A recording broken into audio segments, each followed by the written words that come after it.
សិនអូនបានបងពិតមិនខុសទេណាអូនមើលស្រែចំការរាប់ហិកតាណាថ្លៃបើអូនចង់បានវ័យលក់តែ1ហិកតាសូមស្រីស្រស់ជីវ៉ាសូមអូននាងកុំភ័យ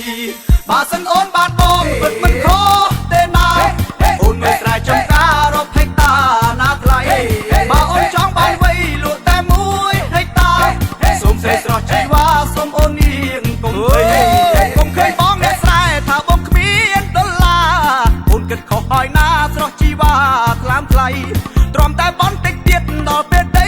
ឡើងថ្លៃបងនឹងនាំពីសីទៅដល់ថ្លៃវិឡាទិញខ្សែកខ្សែដៃឡានមកថ្មីហឺហាឬក៏ចង់ទៅផ្សារណាទំនើបថ្មីថ្មីបងស្គាល់ច្បាស់ជាងគេគឺផ្សារអូឬសីបើព្រមស្នេហ៍ប្រុសថ្លៃសូមចូលណៃឆ្លើយមកបើសិនអូនបានបងពិតមិនខុសទេណាអូនមើលស្រែចំការរកហេតាណាថ្លៃបើអូនចង់បានវ័យលក់តែ1ហេតាសូមស្រីស្រស់ជីវ៉ាសូមអូននាងកុំភ័យ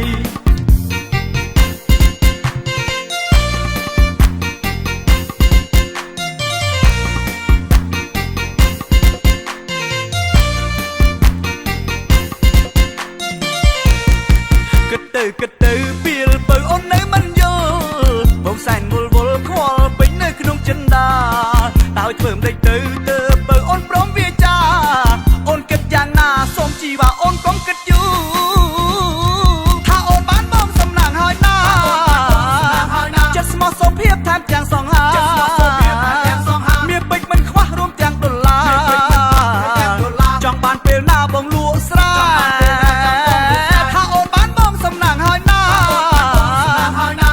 សុភាពថែមទាំងសងហាមាសពេជ្រមិនខ្វះរួមទាំងដុល្លារបើអូនចង់បានពេលណា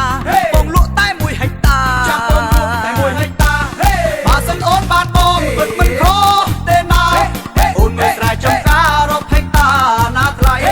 បើអូនចង់បានវ័យលក់តែ1ហិកតាសូមស្រីស្រស់ជីវ៉ាសូមអូននាងកុំភ័យកុំឃើញបងអ្នកស្រែថាបងគ្មានដុល្លារអូនគិតខុសហើយណាស្រស់ជីវ៉ាថ្លើមថ្លៃទ្រាំតែបនតិចទៀតដល់ពេលដីឡើងថ្លៃបងនឹងនាំពីសីទៅដល់ថ្លៃវិឡាទិញខ្សែកខ្សែដៃឡានមកថ្មីហឺហាឬក៏ចង់ទៅផ្សារណាទំនើបថ្មីថ្មីបងស្គាល់ច្បាស់ជាងគេគឺផ្សារអូឬសីបើព្រមស្នេហ៍ប្រុសថ្លៃសូមចូលណៃឆ្លើយមកបើសិនអូនបានបងពិតមិនខុសទេណាអូនមើលស្រែចំការរាប់ហិកតាណាថ្លៃបើអូនចង់បានវ័យលក់តែ1ហិកតាសូមស្រីស្រស់ជីវ៉ាសូមអូននាងកុំភ័យ